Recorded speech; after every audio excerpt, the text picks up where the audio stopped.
Mutis por el foro.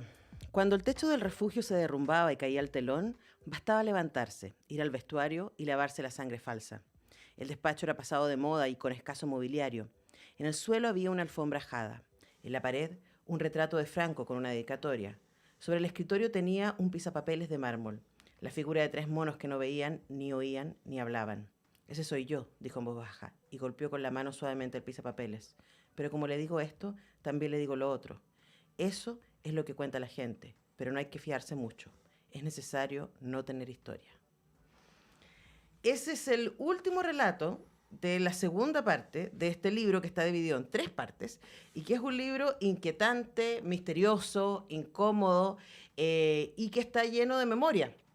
A pesar de que juega con ese concepto también. Estamos con su autor, Matías Celedón, autor material. Se llama el libro, está editado por Banda Propia y se une a ya la prolífica producción de Matías Celedón, quien ganó el Premio Municipal de Literatura de Santiago y el Premio de la Crítica por la novela La Filial. También es autor de Trama y Urdimbre, Busca Nidos y El Clan Braniff. Y como guionista ha trabajado en proyectos documentales y de ficción, tanto en Chile como en Argentina, y este es su más reciente trabajo. Matías, muy bienvenido. ¿Cómo estás? Buen día, Antonella. Gracias por la invitación y gracias a todas las personas que están sintonizando y escuchando en los distintos medios. Sí, bueno, estamos en muchos medios y también si usted está llegando tarde o está diciendo, hoy quiero poder compartir esto después, recuerde que va a estar también en YouTube y en nuestra web radio.uchile.cl. Yo le decía a Matías, apenas se sentó acá, que tengo muchas preguntas respecto a este libro Artefacto, voy a ponerlo así de todas maneras, porque es y no es una novela, es un trabajo de memoria, es un trabajo que además requiere mucha imaginación, pero también bastante sangre fría, porque está basada en la historia de Carlos Herrera Jiménez, ex agente de la Central Nacional de Informaciones, y que, bueno, fue parte de varios crímenes bastante relevantes durante la dictadura. El más probablemente famoso de ellos fue el asesinato de Tucapel Jiménez. Pero lo que vemos acá es una especie de introducción de alguna manera que nos sitúa un poco en esta historia, en quién es este personaje. Después tenemos esta parte media que es de donde yo leí estos relatos que están basados en un ejercicio que hacía este señor en la cárcel en Punta Peuco, que es grabar audios de libros para la biblioteca de ciegos de acá de Providencia, que está muy cerca acá de la radio, Sí. y hay una tercera parte que tiene más que ver con un ensayo que reflexiona respecto al poder de lo sonoro, a la memoria y otras cosas. Eso es como para que hago toda esa introducción, perdón, en lo larga, para que quienes nos escuchan puedan situar esta conversación, Matías, y sepan más o menos por qué vamos a andar ahí mechando un poco esto escrito, ¿no? Que tú pusiste acá. Entonces, lo primero es cómo llegaste a esta historia. Mira, primero gracias porque hiciste una muy buena síntesis efectivamente de cómo está armado este libro artefacto que bueno, hoy día la novela yo diría que es como el género que resiste justamente los textos más híbridos, o sea, si no es poesía, si no es netamente un ensayo, si no es netamente otra cosa, una crónica, hoy por hoy suele ser novela, pero yo es curioso porque suele ser una pregunta como que uno le hacen al inicio y es la pregunta que uno desde la escritura como que en general no se hace, más bien uno aborda el tema Ujú. y en general aborda temas que implican una cierta obsesión o que se te quedan. Quizás uno no sabe mucho por qué y se emprende la escritura del libro tal vez para saber por qué.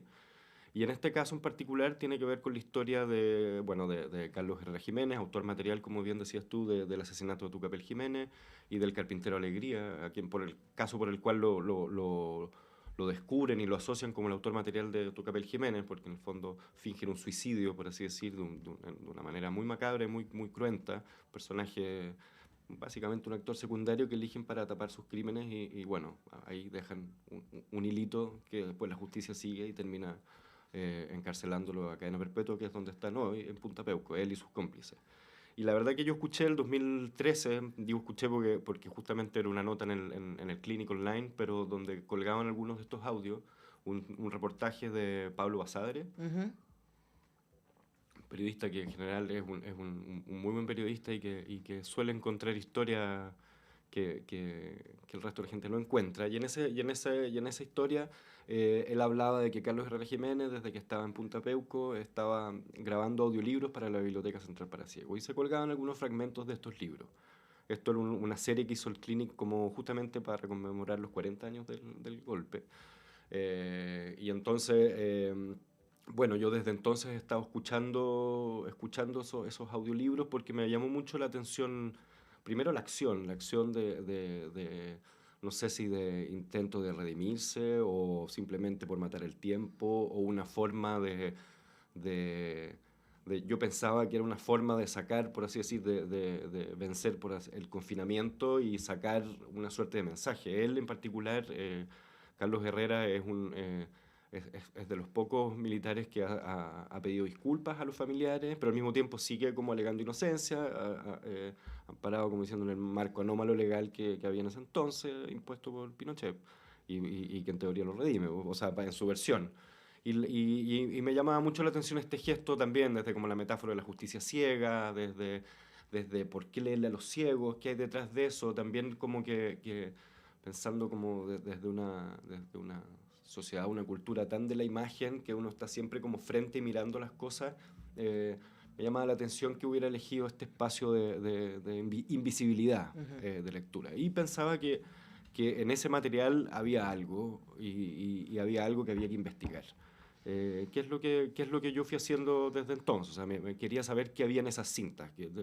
Me gustaría hacer la salvedad porque si bien el libro trata sobre este personaje y sobre este caso en particular, a mí mi pregunta de fondo es ¿por qué existen esas cintas en el amplio espectro? O sea, ¿qué hay detrás de esas cintas? ¿Cuáles son las biografías que inciden que finalmente exista ese material grabado? ¿Y qué es lo que distingue, por así decir, un audiolibro de un archivo? También me interesaba eso. Si yo sé realmente que estas cintas, de dónde proceden estas cintas, y sé que esa voz, que si bien está... se entregan esas grabaciones de forma anónima y en la misma biblioteca tampoco es que haya un registro de los lectores de esos libros, sino que están los libros y sus autores.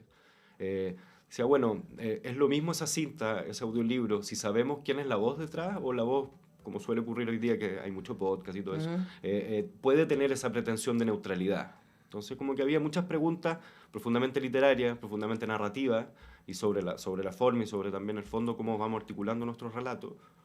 Sí, además también me imagino que tiene que ver con las elecciones, ¿no? Porque en esta parte novelada del libro, diríamos, tú nos cuentas que estos son fragmentos de 5 audiolibros leídos por el mayor en retiro Carlos Herrera Jiménez en su celda del penal Pentapeuco, donde cumple condena hasta hoy. Los títulos son Teoría de la Constitución, Doña Bárbara, El Manipulador, Ha llegado el Águila y Cómo superar el dolor. Y aquí viene un ejercicio que yo me imaginaba mientras lo estaba leyendo, ¿no? Porque si uno no sabe esto, a lo que uno se enfrenta, uno diría es una novela negra, probablemente, ¿cierto? Entonces uno se enfrenta a escenas que son todas muy de novela negra, calabozos, ¿cierto? Interrogatorios, persecuciones, observaciones, espionaje. Son escenas, básicamente, una detrás de otra.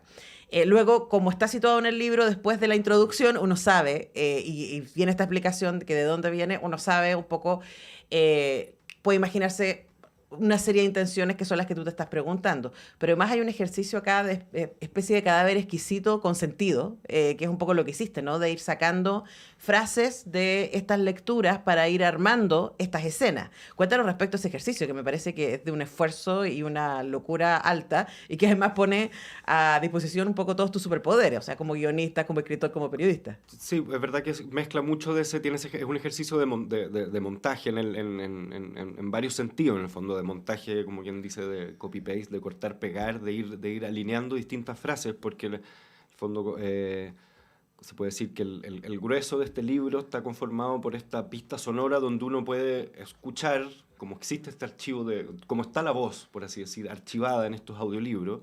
Lo que yo intenté es hacer a ese narrador, esa voz que ya está contenida en estos cassettes, que leyera un texto escrito que no fueran los textos de los libros, sino que leyera un texto escrito por mí, en el fondo. Que leyera el texto donde finalmente cómo hacer que este archivo diga lo que no ha querido decir. Claro.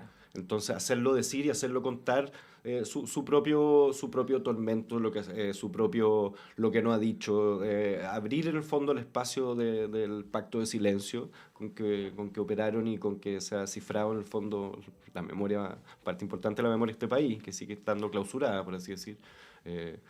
Y entonces mi idea era hacerlo a él leer este texto donde de alguna manera es su confesión. Y para eso trabajé con estos audios y articulé cortando y subrayando. Es como haber, bueno, el ejercicio de cómo fue hecho el procedimiento de este texto es haber escuchado las cintas con las ediciones porque de los años adecuados para que no hubiera... Pues yo quería cotejar si lo que había en esas cintas eran realmente esas novelas. En un primer momento yo tenía la fantasía, muy ingenua de mi parte, que en el cassette 6 de tal libro iba a encontrar una interrupción a la lectura y empezar a decir todo lo que no se ha dicho, en el fondo. Esa era mi fantasía de ciudadano, esperando de que algún día se cierren estas heridas y podamos empezar a elaborar otras historias, en el fondo, otra versión de la historia, más bien.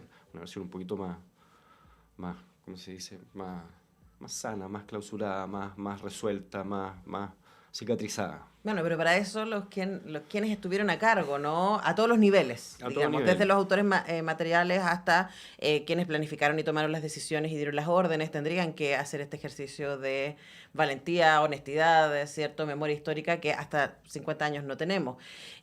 Ahora, lo interesante, a mí el libro es muy fascinante por varias razones, o sea, es fascinante por su sujeto, es fascinante por la construcción de esta voz hablante, es fascinante porque como uno llega a esta parte de la novela sabiendo lo que tú nos contaste antes respecto a quién está sujeto, en qué estuvo involucrado, etcétera, uno se imagina a un ser que ha asesinado y ha torturado y ha sido parte de estas violaciones a los derechos humanos tan brutales, leyendo estas escenas y uno dice, es como, ¿cómo hace eso? ¿No? Es muy escalofriante el ejercicio que le pasa a uno como lector con eso. Sí, claro, bueno, en los mismos textos que él elige uno podría hacer un perfil de un lector en función de la bibliografía que Claro. tiene a mano. O sea, también hay cosas que hablan de él. Efectivamente tiene un tono como de novela negra porque hay un par de libros que eran policiales, que tenían muchas escenas que hacían escenas, y me refiero, digo escenas y al mismo tiempo frases, porque el texto está constituido, no sé, ni siquiera hay párrafos, es una frase de un libro, de una página, la que sigue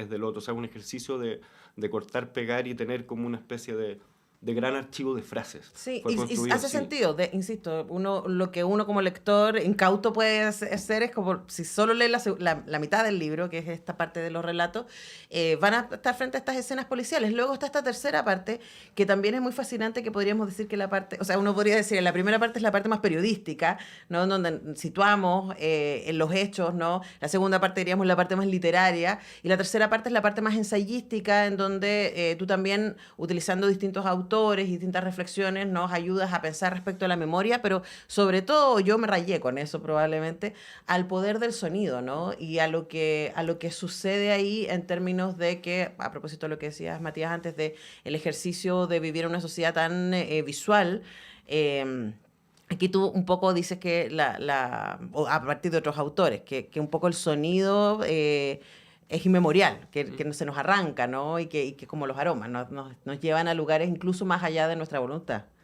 Bueno, de hecho, yo leí mucha bibliografía al respecto, claro, como que me interesaba cómo utilizamos el sonido como herramienta de observación, en el fondo, que tiene que ver también con la realidad cotidiana de las personas que en el fondo no pueden ver, que obviamente se orientan no es que no vean, porque hay imágenes sinestésicas que se Sí. generan desde el sonido. O sea, si uno escucha el mar, uno de alguna manera igual la experiencia arquetípica la tiene y lo puede estar presenciando más allá de que pueda no verlo. Entonces, me interesaba de qué manera el sonido condicionaba una narración y cuál era, como por así decir, sus superpoderes en términos narrativos.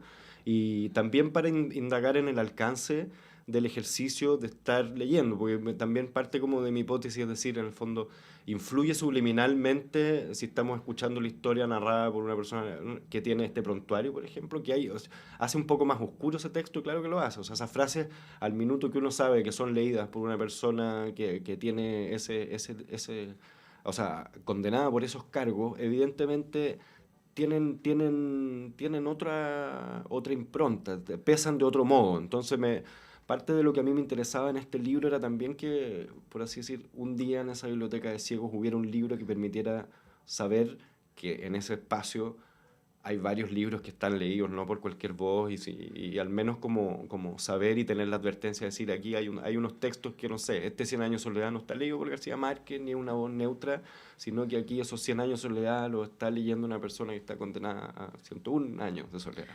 Es muy, muy fuerte. Conversamos con Matías Celedón a propósito de su libro Autor Material, editado por Banda Propia. Se me va el tiempo, Matías. Tengo una pregunta más que tiene que ver con la recepción, porque, de nuevo, este libro es un libro inesperado, uno podría decir. Yo empecé y dije, a ver, ¿con qué me estoy encontrando? Y de alguna manera sitúa al lector o lectora en un lugar muy distinto del que estamos acostumbrados. ¿Qué esperas que pase? Mira, yo de esperar particularmente uno ha aprendido a no esperar mucho de los libros a esta altura del partido. Entonces todo lo que pase me parece bueno por el libro y ojalá circule porque creo que hay una aproximación que efectivamente puede ser distinta a los temas de memoria y muchas veces cuando nos empezamos como a anquilosar o a acostumbrar a ciertos mecanismos de relato, cuando se automatizan las formas, en sentido pierde carga el contenido, en el fondo, pierde fuerza el contenido porque lo empieza a pasar a ser un lugar común. Y a mí me interesa, al menos desde mi trabajo literario en general y en mis distintos textos, como quizás recorrer esos espacios que si bien son comunes, pero de manera que los desconozcamos y podamos apreciar su extrañeza en otra dimensión. Y yo creo que aquí efectivamente, o sea, bueno, ha pasado con el discurso público, hoy por hoy se relativizan hechos, tenemos gente que preside convenciones que van a redactar textos bastante importantes, donde el narrador también ahí tiene las manos bastante sucias, por así decir. Entonces creo que nunca hay que ir de incauto por la mundo, y creo que estos temas de memoria hay que siempre estar manteniéndolos porque ya van a morir los protagonistas, los que pudieron haber hablado, se han impuesto secretos de 50 años, o sea, si las generaciones posteriores no siguen actualizando y preservando ciertas reflexiones que nos han llevado a la sociedad a por lo menos a tratar de querer no repetir ciertas cosas, es necesario seguir reactivando estos relatos y abordarlos de otra manera, de manera que veamos otras cosas. Bueno, es muy recomendado Autor Material, es un trabajo que a mí me pareció bien sorprendente, además por lo que tú haces, ¿no? Detrás de esto, por su diversidad de formas y sobre todo por la inquietud. Yo creo que está bueno inquietarse, ¿no? Y no normalizar aquellas historias que hemos escuchado una y otra vez de distintas maneras. Hay que quizás un poco sacarlo de meterlo en otro tipo de relato nos devuelve cierto impacto que quizás probablemente no es necesario 50 años después de el golpe. Matías Celedón, muchas gracias por este tiempo con Radio Universidad de Chile. Antonella, gracias a ti y a todos y todas las personas que escucharon. Nosotros tenemos que ir a la música, a la pausa, y ya regresamos.